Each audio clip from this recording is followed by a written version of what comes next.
अ, हम सीरीज़ तो शुरू कर रहे हैं बच्चे की संतान निर्माण का जो एक सीरीज़ है उसमें हमें असल में कैसे बच्चे निर्माण की हम बात कर रहे हैं, कैसे बच्चे हमको चाहिए और असल में वो भारत के जो बच्चे होंगे वो कैसे होंगे जो भारत को प्रतिनिधित्व करेंगे।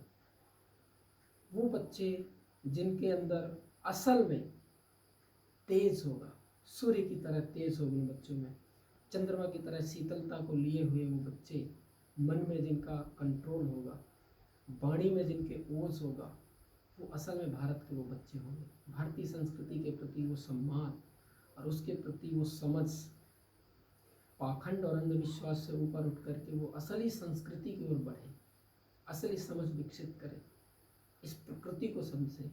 और जब इस प्रकृति को समझना शुरू करें, इस प्रकृति को देखना शुरू करें और इससे उपयोग लेना शुरू करें, तो भोगवादी प्रवृत्ति नहीं हो उसके अंदर, वो विनाश की ओर ना बढ़े बल्कि एक निर्माण प्रक्रिया को पकड़े, तब जा करके वो असल में भारत का बच्चा कहलाए। इस निर्माण प्रक्रिया में हर एक उम्र की, जैसे जैसे बच्चे की उम्र बढ़ती है वैसे वैसे वो एक एक उम्र के साथ उसकी कुछ कुछ चीज़ें बदलती जाती हैं। तो उस बदले हुए उम्र में उस बच्चे के साथ कब क्या कैसे ट्रीट करना है ये पता होना चाहिए, हर किसी को पता होना चाहिए। बच्चे को कैसे शुरू से लेकर के जो गर्भाधान जो संस्कार है वहाँ से लेकर के बच्चे का निर्माण शुरू हो जाता है। अब फिर सब हर एक उम्र में उसमें एक बदलाव आता है। उस बदलाव को समझने के लिए हम पॉइंट देंगे कि क्यों गर्भाधान ज़रूरी है, क्यों सीमंतनयन संस्कार ज़रूरी है, क्यों पुंसवन संस्कार है ज़रूरी, और जो उसके बाद कर्णभेद संस्कार है, वेदारंभ संस्कार है। वर्तमान में जो वेदारंभ संस्कार हो रहे हैं या गुरुकुल भी चल रहे हैं वो उस गहराई को भी नहीं पकड़ पा रहे हैं कि वेदारंभ संस्कार असली चीज़ क्या है। वहाँ पे बच्चे को क्या करने की ज़रूरत है, उसके मस्तिष्क में वहाँ पे क्या जान देने की ज़रूरत है। वर्तमान में तो ऐसा कुछ हुआ कि लोग वर्तमान शिक्षा को इतना महत्व दे रहे हैं, और आप देखिए कि उसमें कितना कुछ नुकसान उठाना पड़ रहा है बच्चों को या उनके साथ जुड़े हुए लोगों को। मानसिक रूप से कितना तनाव दिया जा रहा है बच्चों को। वो असली गहराई में नहीं डूब पा रहा है बच्चा। जीवन की गहराई को समझे, जीवन के महत्व को समझे, तब जा कर के असली निर्माण प्रक्रिया प्रारंभ होगी। और उस असली निर्माण प्रक्रिया को समझने का और करने का और उसको पाने का वो एक तरीका है कि हम उस उम्र के साथ बदली हुई चीज़ों को समझें।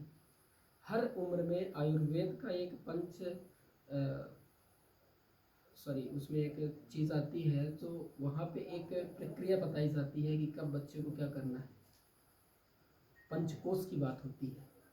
पंचकोश में अलग अलग चीज़ों की होती है कि जब बच्चे का अन्नमय कोश चल रहा है तो वहाँ पे क्या करने की ज़रूरत है, मनोमय कोश में क्या करने की ज़रूरत है, विज्ञानमय कोश में और अन्य जो चीज़ें आगे आती हैं उसमें क्या करने की ज़रूरत है। कर्णभेद क्यों ज़रूरी है बच्चे का करना, क्यों मुंडन करना ज़रूरी है, क्यों उसको सिखा रखना ज़रूरी है, क्यों कटी वस्त्र पहनना ज़रूरी है। एक साइंटिफिक प्रक्रिया है बच्चे के निर्माण में, और उम्र के साथ उसमें जो चीज़ें बदल रही हैं उसको समझना ज़रूरी है। तो इस जो सीरीज़ को हम डालने वाले हैं, जो एक एक उम्र के साथ उसमें चीज़ें बन रही बिगड़ेंगी, वो सब समझने की ज़रूरी है। बच्चा तो आया ही सीखने के लिए है, तो बच्चा नहीं सीख रहा है इसका मतलब प्रक्रियाएं गलत हो रही हैं, बच्चा गलत नहीं है। तो सही प्रक्रिया को समझेंगे, उस दिव्य स्वरूप को जब धारण करेगा बच्चा, जब उस दिव्यता की ओर बढ़ेगा तो ऑटोमेटिक उस निर्माण की प्रक्रिया में प्रवेश कर जाएंगे। हमको कुछ भी एक्स्ट्रा एफर्ट करने की ज़रूरत नहीं है, प्रकृति सब कुछ सिखा लेती है।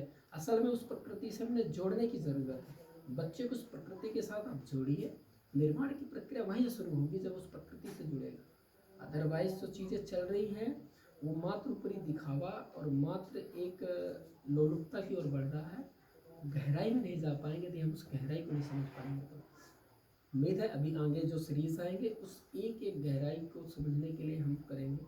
उम्र के साथ बदलाव, आयुर्वेद, दर्शन, उपनिषद, वेद और जो अन्य विद्वान हुए हैं उनकी कही हुई बातों का एक एक साइंटिफिकली हम रखेंगे।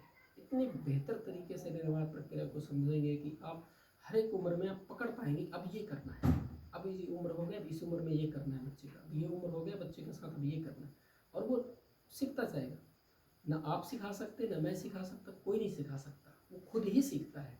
मात्र हम एक उसके पास ऐसा देख रेख करने के लिए होते हैं।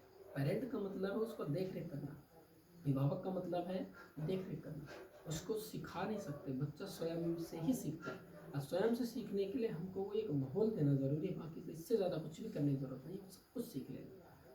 प्रकृति, पशु पक्षी, हमारे पास जो पशु होते हैं जिनको हम रखने वाले पशु कहते हैं, वो बहुत कुछ सिखाते हैं यदि बच्चों को वहाँ छोड़ा जाए। मिट्टी बहुत कुछ सिखाती है, पेड़ बहुत कुछ सिखाता है, वातावरण सिखाता है, सब कुछ बच्चों को सिखाता है, और वो सब कुछ सीखता है उससे।